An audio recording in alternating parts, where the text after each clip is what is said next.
Hello and welcome to the Divine Feminine Revolution podcast. I'm your host, Dr. Megan Monday, and I'm so excited to have this conversation that I feel like has been a long time coming. Lee, I feel like you have been such a beautiful mirror to me of just like what's possible when you take your passion for activism and like your background in medical and just like bring it to the maximum good. And so I'm teasing it a little bit. I'm going to let you do a brag intro. But Dr. Lee Cordell is with me today, and you're just going to share about your journey from nurse practitioner all the way through creating and being the founder of the Institute for Trauma and Psychological Safety, which we were talking about like our mutual love for trauma recovery and DBT and EMDR and all the things in the green room. So I think this is going to be a really super fascinating conversation and a great resource for everybody out there. So one thing I just want to say is like trauma healing is possible. It is possible. And I think so many people do not believe that. I remember teaching like an undergrad psych 101 class and doing a Q&A, and someone asked me like, is it possible to heal from trauma? And I think I like paused for a minute and was like, is it? This was like 20 years ago, but now I like will say, yes, it is. And your institute is a big part of that. So I'm going to turn it over to you. You do a little brag intro and we'll go from there. Sure. I was like, oh, I haven't bragged in a hot minute. What do I want to brag about? Yeah. Well, I brag. Yeah, I'm the CEO and founder of the Institute. It is, it's been like a really fun, weird, windy journey getting here. Always And is. right, like looking back, I'm like, like if you had told me 20 years ago, like, hey, you're going to start a trauma institute, I'd been like, what are you talking about? Right. And I would have also said, I don't have any trauma, which Right. would have been hilarious. And I brag that, I went through my own personal trauma journey of, childhood abuse by a caregiver, non-parent caregiver, and, assault as a teenager and bullying and just a lot of stuff. And then throwing myself into like critical care in the hospital, working in the ICUs and bone marrow transplant, and like just in the sickest of the sick places, developing PTSD there, and then really just going on my own journey of, all right, what's going on, right? Like, why do I feel like this all the time? I'm pretty sure this isn't how I'm supposed to feel all the time. And becoming a certified clinical trauma professional, and on the way having 3 babies and meeting a more amazing And husband. twins, right? Yes, twins. Yes, my Extra oldest twins is. for that. I know, that's a brag in itself. My oldest is going to be 13 next week, and our twins will be Oh. 11 in just a little bit. And yeah, and meeting my husband, who's my named twin, he's also named Lee, and we've been together for 18 years, and he's been a huge support through this. So through all of it, and now gets to work with me at the Institute, which is just the coolest What a thing. brag, retiring the I husband. I know. love it. I know. And we actually like working together, like we like spending time together, which is cool. So I think the biggest brag is like, it's what you said at the beginning of it can get better. I didn't know that I could get better. And so going through my own journey, becoming a clinical trauma professional, starting the Institute, and then like starting to see like we've helped thousands, actually probably tens of thousands of people at this point. And it's really cool to have people come to you that like were in full trauma response. Like everything they did was a trauma response. Mm-hmm. And then I just got off a call with a client who was like, I said, hey, I'm going to send this to you. And they said, I can't believe that you saying that to me. I trust that it's going to happen because I've never trusted people to do what they say they're going to do until we started working together. And I'm like, so that's my brag. I brag that I get to do what I love and really make a difference in people's lives, and I feel better too. Well, that's a beautiful synopsis and great brags on Thank that, you. and I know, like you said, it's always a long and twisty journey, and we were kind of chatting about that a little bit in the green room, and I kind of relate because, I like this is diagnostic, but like in my second grade autobiography, it says I want to be a psychologist. So like we can read into that, of course. I Um, love that. the backstory there is that my mom had a really traumatic upbringing and like a psychologist kind of Mm. like saved her life. And so I sort of like got like Mm. superhero status. My mom's a nurse. So like I think nurses, Oh. doctors, therapists, teachers, all the service providers, like it really is a calling. And also, like you said, it's so traumatic. And so I share some of the same, trauma survivorship, and it made me really good at it because I was very empathic and I got it. And I really like helped people rebuild trust. However, when you've like, been on people's trauma journeys for the past 20 years, like it really adds up. And particularly when I had my daughter, like I just really felt that like sort of compassion fatigue, caretaker burnout. And then kind of feeling like I really wanted to like share, gain so much like beautiful wisdom and knowledge about what works for people. And then to be able to just kind of share it with the world, like, and have bigger impact. And you've been doing an amazing job with that. So I think that we may be on a little bit on a pause here, but I'm going to just chat for a bit. So I think it's just one of those beautiful moments where we get to take out, it's like we do the trial by error, sort of get the wisdom, get the chops, help the people, and then we can distill it down into this beautiful moment where we are able to share it with the world. I'm There back. we go. I Hey there. My internet has never cut out before. Mercury I retrograde, like we were know. just talking about. Mercury.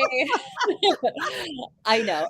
It's one of those things, no worries. We'll get it out in post editing kind of thing. Cool. And actually, honestly, my editor always leaves them in because usually there's a good conversation where we're just like real and raw afterwards. I'm like, why did you cut that out? And she's like, well, the dialogue after was so good and your brand is about being imperfect, which we We definitely are. actually do the same thing. I'm like, don't cut it when my brain squirrels and goes in 6 different directions. Let's normalize that, Yeah. right? It's not. And actually, I think this is like so connected to the whole trauma process. Is I think a big barrier to us thinking we can't get better is that we think that the journey has to look a very specific way. Because I mean, you just heard me sum up 30 years of a lot of mess and this beautiful, like, oh yeah, now everything's sunshine and roses and I love my life. Like, I also slept 4 hours last night, and like it's messy. Yeah, agreed. Yeah, and I wish we saw more of that in social media. Like, I do feel like there is a movement that's happening. I think some of it's like more for marketing purposes more than anything Mhm. else. But I do think, that's kind of what drew me into coaching. I don't know how much you heard when we kind of got cut off, but I was just saying how like being a mom and like running a business and being a Mhm. trauma professional was like traumatic. And so I Right. got like really burned out. And that's where I wanted to like bring the teachings to like the world, through coaching Mm. and social media and all that stuff. And that's exactly what you're doing as well. And so just to say, like, tell me a little bit about that journey. Like, how did you go from like working with the people, like, kind of at the hospitals, like doing your Yeah. things, all the way to just like, I want to distill this knowledge and spread it to the world? Yeah. Well, one of the things I like to tell people, because I think they're surprised by it, is I'm actually not a quote unquote like licensed mental health Mhm. professional. And so I my journey was through being an acute care nurse practitioner, and I then think that counts. it does count, honestly. Like, I was doing physical trauma stuff, and the start to my more psychological and like um inner trauma healing journey was when I was getting my doctorate. So I was really burning out on night. I worked night shift for years. The earliest I went in was 4 p.m.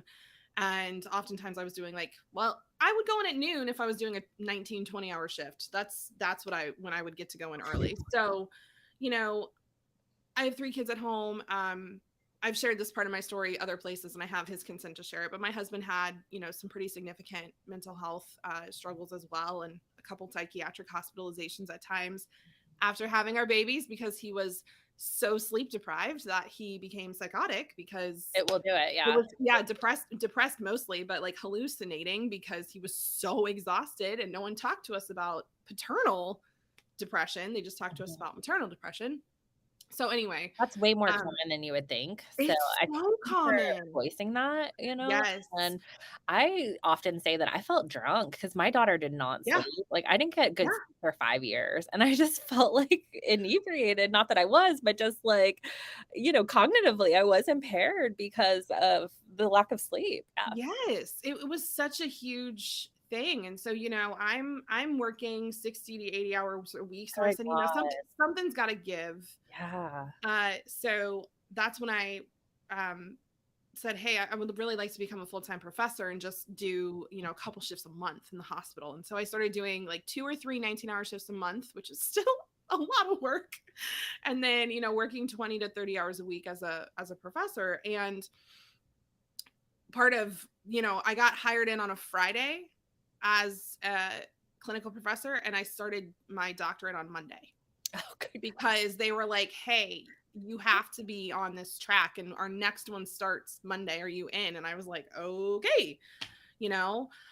So I ended up going. It was such a, like, universe synchronicity moment because I don't even know how I got there. I ended up in a brand new, like, baby nurse orientation training. I was I had 10 years on everyone there, Mhm. and it was on trauma informed care. Mm. And I had never heard that term before. So I don't know, like, I still to this day I'm like, I don't know what got my butt in that seat. It was a 30-minute Meant lecture, to be. Yeah. right? And I walked out of there and I said, I felt three things. I felt like, oh my gosh, my life makes sense, right? So I had this sense of, like, resonance. I Mm. felt confused because I was like, why is this the first time I'm hearing this? Because this would have made such a difference. And then I felt really angry because it was, again, why are we not talking about this? Because it was directed towards patients. Mhm. And I'm sitting here thinking, like, I have my office was the cry room. Mhm. Right, on night shift, like, the nurses and staff would come to my office because they knew it was, like, a quiet, silent space and that I was a safer human, and they just come in and cry. And I'm like, why are we not talking about this? Yeah, You know? absolutely. I shared with you that my mom is a nurse and she worked on the NICU for a long time, and Mm, she said when she was pregnant with me, she said, "I would just get real quiet." And I definitely think that that's part of why I'm in the helping professions. It's just, like, from the womb doing the yeah. elderly thing, but I just, like, hats off to nurses and also part of my background was in grad school when I was kind of in the same position of like making all the things work. I was a victim advocate and Mm, working with rape survivors of rape and the just God, if you want a manual of like what not to do, like sitting in on some of those sessions, this was definitely back in the mid, I don't know, like mid, I don't know what year was that? Probably like 2007, 8 ish. mhm. So it was a while ago before trauma informed care really popped off. But yes, like it was so needed. And I think people just not recognizing like what is a psychiatric condition versus, and responding to that in a way that's effective. And obviously we see that like in, a big part of like the police interactions and all that sort of thing. Yeah, Um, it's in everything of, mhm, we're sending people into these very activating, mhm. triggering things where you're going to be experience vicarious trauma, right? Like, you're not getting hurt, or you're not the one that's, like, getting CPR or those things, but, like, you're witnessing it, you're part of it. And life And and then, death. Yeah. and a lot of times we're not validating the very real effect that has on you because, I'd give CPR to somebody, walk out, and 5 minutes later, I'm taking care of somebody else. And Mhm. it's not like I can go to that patient and say, hey, give me a minute. Like, I just, right? You go and you cry in the closet for like 3 minutes, and then you come back out and you do the thing, and that is, I we normalized that part of it. We normalized the compartmentalization part of it, which I think is necessary. You have to keep taking care of people. And the part that I got so enraged about when I learned about it was, like, nobody told me, hey, when you go home, like, you need to process that. even if it's on Some your own. people stuff it, yeah. Yeah, and our forms of processing it were, like, going out for a beer at 8 AM to, like, we're Talk shit crying in at our happy hour. beers or yeah, Yeah. like and people around us are like, "Oh my gosh, what are you talking about, and why are you drinking, and, like, what's going on?" But that was how we dealt with it. Or I'd come home and my husband would, he'd be there and our washer and dryer right when you walk in our garage.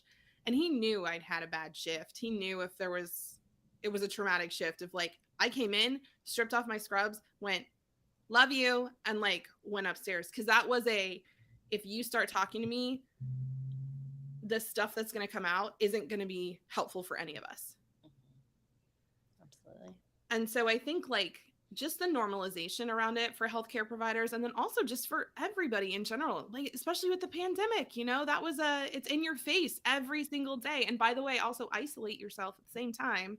So isolate yourself and then feel super scared the entire time. What a great time to pivot, huh? Like, Yeah. I know for me, I started investing in coaching and really like developing my programs and stuff in like 18 and 19. And I was ready to launch this like webinar thing that I paid a lot for in March 2020. Of course. And I was like, oh, fuck. But you know how that thing goes. But yeah, I do think, as far as mental health goes, like COVID has been great for it because it's really legitimized, telemedicine, and I think it's helped with the stigma of mental health. I think like, I still don't think people really recognized how traumatized we all are from it because we're still kind of in it. Yeah. But yeah, Mhm. yeah. Yeah, I feel that a lot of we're starting to have a lot of people come our way now Hmm. that it's I don't know if we're ever out of it, but as we, Right. you know, Which trauma to pick from because there's so many, right? so much Yeah. happening at once. And I think that that's also the thing about trauma journeys is Mhm. again, we like to make things really nice and neat. And we're like, okay, I'm going to work on this thing and I'm going to work on this thing and I'm going to work on this thing. All And related. I like to use the analogy of like, you have this big knotted ball of yarn and we're gonna like put our fingers in there and loosen it up, and like we might pull one strand and like a bunch of it comes undone and we've got to like take our time to comb that out and slowly wrap it back up. And but the parts that you think you're going to be talking about or you're going to be like working through aren't always the parts that you expected to, because it's all interconnected. And so that's been interesting because people come to me and say like, well, I'm really really anxious, and it started after the pandemic, like kind of calmed down, and I don't understand what's going on. And I'm like, your body has been like tensed up for 2 years, and now we're like, okay, relax. And you're like, how do I There's a do delayed that? reaction for sure. Yeah. Yeah. Absolutely. Well, so like, tell me a little bit about the journey. So, I mean, I pretty much have followed you kind of since where you were talking Mhm. about. So, like, for the past few years around, you kind of started more as like a traditional coach, I would say, Yeah, and then it I kind of did. morphed into like the Trauma Institute, the Institute. That sounds so like what a I know, snappy it's so brag in funny. The itself. Institute. Yes. Um, so like tell me a little bit about that journey because you went from like working crazy hours, like Yeah. not having a life, like vicarious trauma to all of a sudden now you're like, we kind of met each other through like Julia Wells and the pleasure Yeah. community and all that sort of stuff. And so now we're like, flashy coaches, like showing our stuff on the internet, talking about pleasure. People think we're crazy, I'm Yeah. sure. So tell me like a little bit about just how that all came to be. Oh goodness. I started coaching. I actually, part of my trauma was like keeping busy, Hmm. you Oh know. yeah, that's the Uh most common strategy. yeah, like keeping busy, because if I wasn't busy, I was thinking and I Mhm. didn't want to be thinking.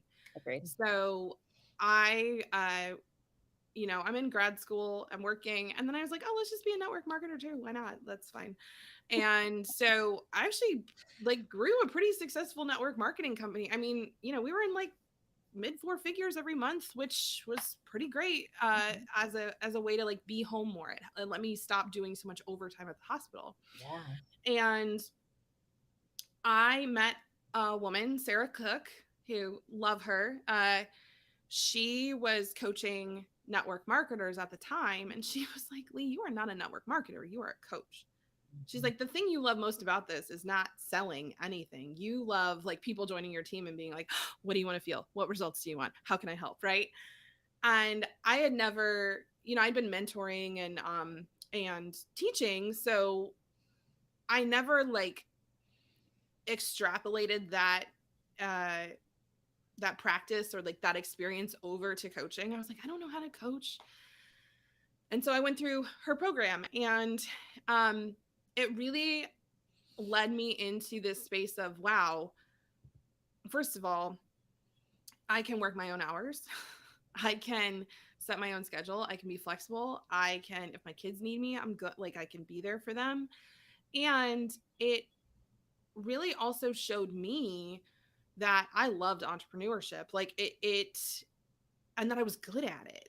Like I was really good at it. And so I love to hear a woman claim that she's good at something. Like, right? Like that's what the podcast is all about. Practicing it. Yeah, I love It's it. hard It's to so do. revolutionary because so many people like just mistake, like they don't want to be like arrogant or narcissistic, and then they just miss healthy self-esteem. Yeah.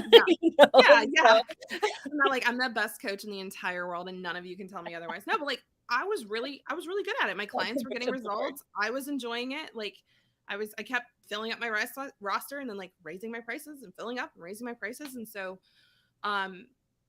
in October of 2019, this is back when I was like in my hustle grind phase still. I was doing the 75 hard challenge. I don't know if you've heard of that, but I'm it's pretty sure. Yeah, the working out, the taking the picture. yeah, working out water, like no out, like all this stuff. And I was on my first attempt. I attempted it 3 times. I think I did the 75-day challenge for like 170 days and never completed it because I kept missing like one tiny thing. But anyway, I gotta say those posts did get my attention though. Yes. Follow that journey. Right.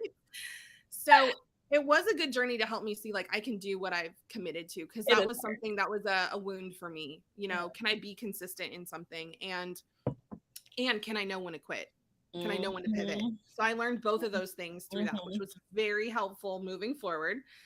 And so you're supposed to work out outside 45 minutes a day for that challenge. So I was listening to a ton of podcasts, and I don't know how I ended up there, but I got introduced to one of Julia's podcasts. And so I was listening to her, and I like fangirled, and I messaged her, and this is before she kind of got big. And I messaged her and I said, hey, I'm doing this challenge and I'm walking, and I just like have listened to 4 of your podcasts and you're amazing. And I just want to tell you that. And I was like, okay, now I'm really embarrassed. I got to go by. And she messaged me back, and I was like, oh my gosh, she's messaging me back. We ended up just having some voice notes back and forth. She did a challenge, I think like a month after that. And I was listening to her talk about infusing pleasure into your business, and I had like a visceral reaction. I was like, ugh, like who wants to do that? And then I was like, well, that's weird. Like, why do I not want my business to feel good? And so I reached out to her and I was like, I got to hire you, because if I don't, I need to figure out why I had that reaction. And she gave me, I would say, one of the biggest gifts I've ever received in my business, which was my mantra that I still use to this day, because 4 years later, is what's good for me and what's good for my family is what's good for my business. And such a paradigm shift too. Oh, yeah, because I was putting myself last and my family second and my work first. And so we started like one-on-one coaching right after that. And in February 2020, I was like, okay, I'm going to leave my job by the end of the year. February 2020. I'm going to leave my job by the end of the year. And I'm going to start coaching. And by the way, my husband's staying at home with the kids. So this is our only income. So I went to my husband and I said, hey, what do I need in order to be able to leave? Like how would you feel safe?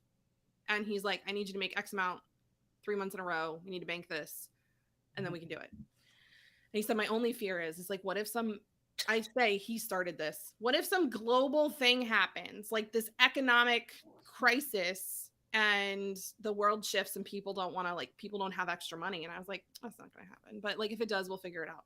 I swear 3 weeks later, I was like, you crossed it. What a great trauma origin story, right? Like,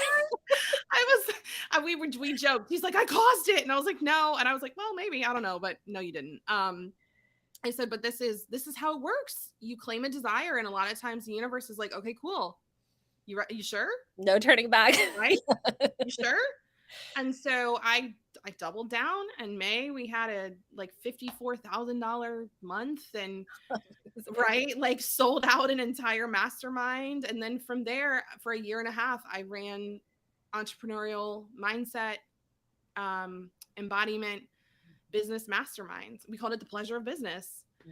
And that was the time I was getting certified as a clinical trauma professional right at that same time. And so I started bringing in trauma practices, and the level, the depth, and the breadth of the transformation we started seeing in those containers. I was like, oh, this is different.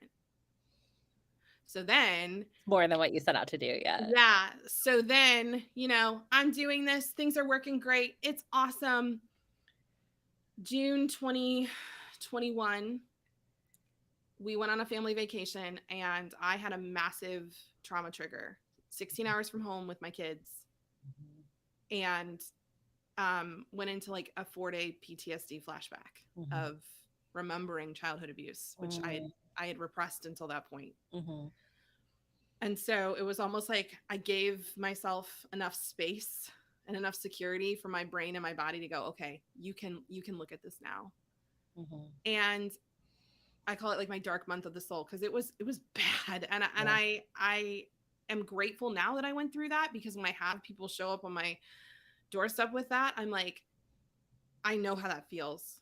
And it's, you can't explain it to somebody who hasn't felt it. And so I was talking with Julia in our group. I was like, I don't know what to do.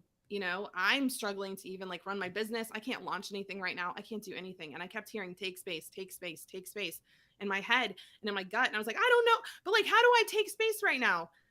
I'm this, this is the only way our income's coming in. And finally, we were driving. My husband and I were driving home from somewhere, and I'm just like riffing. I'm an external processor. I'm talking. And I said, I don't want to keep doing this where I'm the brand. Like, I don't want to be the brand. It's too much pressure. And I want to help other people learn how to do this, and then like help them be in I want it to be a movement, not a me thing. And like, almost like I started an institute, and I heard that come out of my mouth, and I was like the ring of that. Right. And I heard myself say it, and he heard it, and he kind of like side-eyed me because he was driving, and I was like, could I start an institute? I kid you not. We were like 5 minutes from home when I said this. He pulled in the driveway. I ran in the house, went upstairs, came back down like an hour and a half later. I had the bank account. I had emailed the banker, and I was like, I need these 3 bank accounts. I had done the EIN. I had done the LLC paperwork. I had trademarked the name, and I had created a Facebook page, like kept it private. Damn, that's a lot. That's some effectiveness right there. Right? Like, it was a moment of just, and it all came together. Yeah. Like, I came down and told him, and he was like, of course you did, because this is how you roll. Right.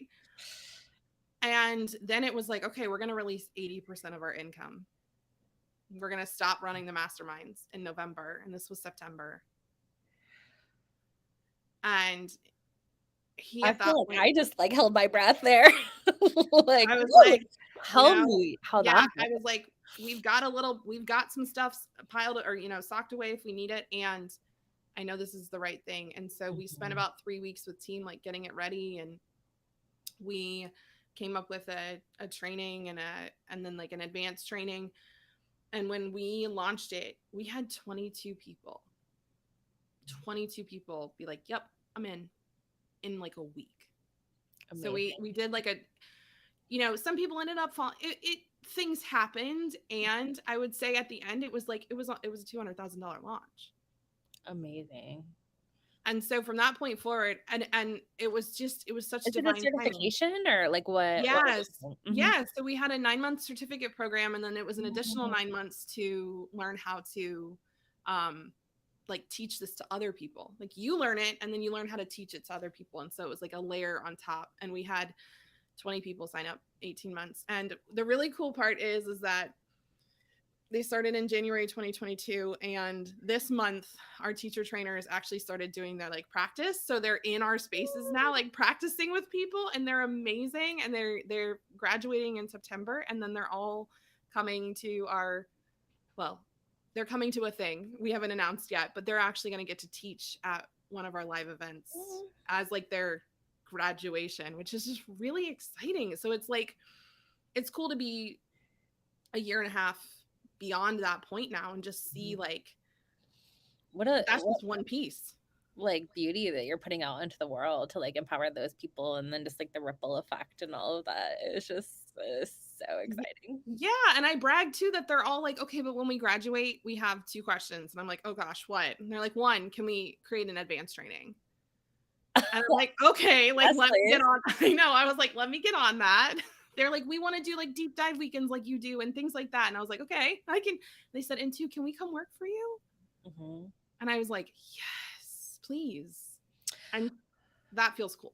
Well, I think it's so beautiful. I know, like, for me, being in academia, like, all of my 20s, like, as soon as I was, like, done, I was like, "Get me the hell out of here. I don't want anyone Right. controlling my life." And so I ran into, like, entrepreneurship and private practice and all that sort of thing, and I just remember learning, like, you can't change the system from within. You No, just that's what we talk can't. about. I'm like, You're you gonna can't. get punished if you do. Yeah, and you can't. It's really hard to heal inside of a system that's continuing to harm you. And so, Yeah. one of the things that we actually help people with, one of the things I speak, because I get to, I have the honor of going and speaking in a lot of places now at hospitals, and I say, we have all these wellness programs, and what we're not focusing on is the system piece, and we're not actually empowering these individuals with practices that actually help them. Mhm. We're giving them $20 off their gym memberships a month, but like they're not making it to the gym. We get to look at how do you practice self-care and true self-care, not like, I'm gonna go get a manicure, which counts, and how do we practice like like deep restoration in a Mhm. way that really serves us and nourishes us, so that we have more and we don't get burned out. And so that's been a really fun thing for us now that we've stepped outside, is to go back in and be like, okay, we don't want you to have to leave. I say that all the time. I'm like, I don't want you to have to leave nursing. I don't want you to have to leave Mhm. academia. I want you to be able to stay here while we are working on switching around the system so it's more supportive, Yeah. and you not be burned out. Yeah. Well, I think that that's such a beautiful adjunct, and I really relate. Like we were talking in the green room, that I started out a few years ago after I was into private practice for a while. One of my friends started the Middle Path, which is a holistic intensive outpatient, and so I came on as a Mm. psychologist, and I didn't know how hard working at a startup was, but I learned so much, and now it's like a million. Probably more, like it's a seven-figure business, let's say Yeah. that, like amongst many states, and has helped and saved lives and all this beautiful stuff. Well, anyway, like, when I came back on, I had been watching, I promise this makes sense even though it's rambly. I've been watching all this, like, YouTube van life stuff, like, the COVID years, Yeah. and then they have a van, and she was doing this podcast tour, and I was like, I wasn't, like, intentionally trying to manifest this, but I manifested access to one of those, like, van life vans. And then they have one of my other friends who works there, was doing this like wellness program and stuff. And she's like, I'm paying for this wellness program. People can take the van. Like, why is no one taking us up on this? And Mm. we're like, we're too busy. We're Yes. too Right. busy doing all Yeah. the things. And so even when there are benefits, I think it's just like, when you're in a sort of very demanding, like potentially, well, not even potentially traumatic gig, it's like, you kind of collapse on the weekends. And I hate that because that's not quality of life. But it's just, I think so many people are living that. Yes. And there really is a difference. I was actually having this conversation with a couple of humans who are in one of our containers yesterday, and they were talking about how they want to shift what they're doing so that they can feel more invigorated. And I said, I we are launching like a really transformative, cool thing. We just launched it on Monday or Tuesday. And I've been working like 12, 14-hour days. I worked last weekend. I'm working a couple weekends coming up. I don't normally do that, right? It's been a really long time since I've worked more than 30-ish hours a week. And am I physically tired at the end of the day? You bet. Am I like passing out? Yes. And mentally, like I could keep going. I'm like, oh my God, like I'm excited. My husband has to be like, babe, close the computer. Stop. And it's not from a place of like, I have to get all this done. It's from a place of like, but I could be doing, and he's like, yeah, you could. And also stop. Right. And that is such a cool feeling to have, because before it was, I'm so Burnout. exhausted and I want to stop and I can't stop, because if I stop, I'm going to get yelled at, or I'm not going to hit my metrics or whatever. This person's not going to be taken care of. And now it's Metrics. Yeah. yeah. Reviews. Yeah. Right. Now it's We've like, had this session no, about power. yeah, it's like, I'm so stoked to be doing this work and there's more to do. And that's really cool that I feel that way at the end of the day, as opposed to like drained. Yeah. So how did you sort of like regulate your nervous system as, I mean, you're saying, with this kind of burst that you've been Yeah. working more. However, you've also like let go of, these businesses and these Yeah. income streams and like working the crazy, nurse mom life. Yeah. Like, I feel like that, if I can pinpoint like what maybe a point of resistance is, I think it's that. Like I was working part-time and I got to kind of be an entrepreneur and a mom, and that was like really great. However, working a one woman show, it was like if I didn't work, I didn't get paid. And so there was still this like scarcity and hustle sort of vibe around it. And then definitely working at a startup, like we all know, I mean, invaluable. I think that actually taught me that I wanted to be, my business coach like emphasis. But it's just so intense to kind of be living that. Yeah. But I think for me, like letting go of the struggle, even though I like was so want all the pleasure, but like letting go of just like the struggle and the trauma and being needed and like doing these things, like I feel like that's letting go of the identity that you worked so hard to like go to school for and paid money for and whatever. Like I Mhm. remember telling my husband, I'm like, I know I'm good at this, but I don't think it's good for me. Like I don't want to be a therapist anymore. And he was like, Yeah. babe, you got 30 years of student loans. Like, yeah, all right. Well, That. like you can't, and Yeah. so Yeah. so like Mhm. tell us the secret I think for me was, you and I were like chit chatting beforehand there. around distress tolerance, was like, there's a difference between something, if you've spent the majority of your life feeling dysregulated and like living outside of your window of tolerance, meaning that you're like in fight or flight or you're in freeze and shutdown mode, either direction. Or Coming, tend to be friend, right? That was yeah, mine. right, yeah, yes, People pleasing the shit out yeah. of Let's add the everybody. fawn in there too, right? Yeah.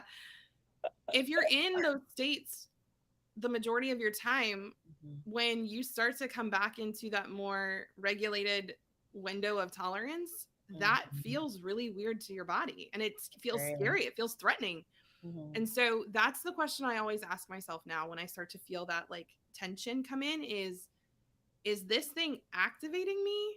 Like, is it taking me more into my window of tolerance? And I'm just not used to that. So the only answer here is just to like, we have a tool we use called the 10-second protocol. Like, I'm going to just do my squeeze, breathe, relax. And I'm going to remind myself I'm not dying and that I'm safe. And I'm going to do that. Or is this something that's actually taking me outside of my window of tolerance more? It's mhm, triggering me. And it's something that I needed to like figure out how to put some boundaries around. So mhm, that has been, I would say, the most helpful thing that I've learned how to do is to ask myself, like, is this taking you toward relaxation and pleasure and groundedness and, like my ventral vagal relaxed state? Or is this taking me toward mhm, dysregulation? And from mhm, there, then I can say, okay, well, I know what to do if it's taking me away versus it's taking me toward. And it makes it actually pretty simple to Mhm. move from that space. Well, that's kind of how we teach it with like distress tolerance in the IOP is just like, can you survive a crisis without making it worse? And that's like kind of become a tagline in Mm. our family. And it's one thing to be like, okay, can you not, can you survive this without making it worse? But then when you get that reflected back to you and you're freaking out, like it's definitely a tall order. And as we were talking about, I just want to plug it real quick for anyone who's listening. If you're like, oh my God, maybe I have trauma, like, I really truly believe that everybody has Oh trauma. yeah. Like, I just feel life is traumatic, and so, like, I don't think anybody doesn't have it. It's all relative. But just from the therapy standpoint, obviously go look at the Institute's resources. We'll hear about that more in a minute. But just if you're gonna go, like, the therapy route, I highly, highly recommend EMDR and DBT are both, like, game changers. And hello, they are pretty much the only, really, like, mainstream major psychology stuff designed by women. So snap to Yes. Francine Shapiro and Marsha Linehan for I being the OGs in the 80s. I love that you're bringing that in. EMDR was what got me through that like dark month of the soul, and like bilateral stimulation, tapping, EFT, like It were works. things that brought me back into my body. Somatic experiencing, all of that stuff brought me back into my body, and Agreed. that was helpful. And I think you get to try out different practitioners, and you get to try out different modalities until you find what works for you, because that Yeah, and, we've got the podcast channel on YouTube and, like, YouTube, like, you wanna learn oh yeah. DBT? Go on there, there's a million videos, like, you wanna binaural beats? Go on there, like, it's such a beautiful like, you really can learn anything on YouTube, so, Mhm. I think I think that's part of your mission is, like, bringing the knowledge to the people, and it's definitely mine as well. So, like, tell us where to find you and all the things. Sure. So we have a website, institutefortrauma.com, that has all of our stuff on it. We're launching a merch line, which we're chatting about. That's really exciting. There's gonna be some fun um, things on there, and all of that goes into our scholarship fund for people who can't afford any of our programs, or just from accessibility perspective, because that, you're right, that's super important to us. But Mhm. we have our free resources on there, our podcast. We've got a 10-second protocol video that in 5 minutes walks you through this really great technique to, like, when people tell you to calm down and you're like, that makes it worse. It's the Yeah. way to It actually often calm does. down. Right. So there's that. And then what we're actually doing May 22nd through May 26th is we're doing a 5-day event called Adapt, and we're walking you through like a 5-step process of trauma and recovery. It's an intro. So if you're listening to this and you're like, I don't even know if I have trauma, or like, I know other people in my life do, but I'm not sure. It's I feel like the trauma world, a lot of the resources and things that are out there are kind of at a higher level, and we really want to create a way for people to just kind of like toe dip in and to go, okay, I want to understand this foundationally and then decide where I go from there. So And that's what was so frustrating for me about academia is it's all locked up in the ivory tower, and it's like, right. and all this stuff I think is really, like, on purpose to keep people, like, misinformed or, underpowered or whatever you wanna say. I Yeah. just wanna say one last thing about, I saw the post with your merch line about, you were wearing the shirt, "I deserve to feel safe in my Mhm. house," and it was just like, oh. Oh my god, like, we should not have to say that, and yet how many people No. do not, whether it's kids or moms and dads or whoever, and it goes both ways, so, I just wow, that just, like, Yeah. and then people are gonna get the trauma recovery by buying the T-shirt, like, I wanna do this, like, therapy for everyone sort of, like, movement and, like, destigmatize, and it's just, like, so needed, to, like, just come out with, like therapy is literally beneficial to everyone. And just like everyone has trauma, everyone can benefit from therapy, or it doesn't even have to be therapy, but this educational information, Mhm. that can really just like help shed light on what people are experiencing. So, Yeah, and it's awesome because I get to see so many fellow creators. Our institute really grew from some reels and TikToks on TikTok and on Facebook, and there's a lot of other creators that are starting to put out content like that. And you here doing this, I think that those of us who left academia to do this, you know, I know it's all subversive and rebellious, and also like this is what we need. We Yeah. need open access, It right? will Like, be for long. yeah, I miss my journal access.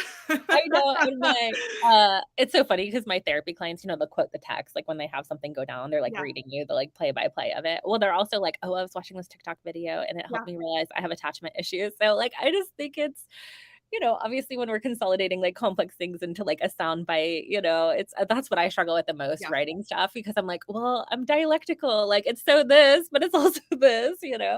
But just to say, like, I think just I'm so excited for the younger generations that this stuff is, like, on their phones, like, Mhm. popping up, and they're really, I feel like, mental health savvy in a way that, like, the older generations are just Yeah. not. My son's 10 and he uses the 10-second protocol before he pitches, and he uses it before each game and during like in between batters. And I was like, "Did I teach you that?" He's like, "No, mom, I saw it on TikTok." I was I know, like, my daughter's "Like, always like, "Not everyone wants to square breathe, mom," and I'm like, "Okay."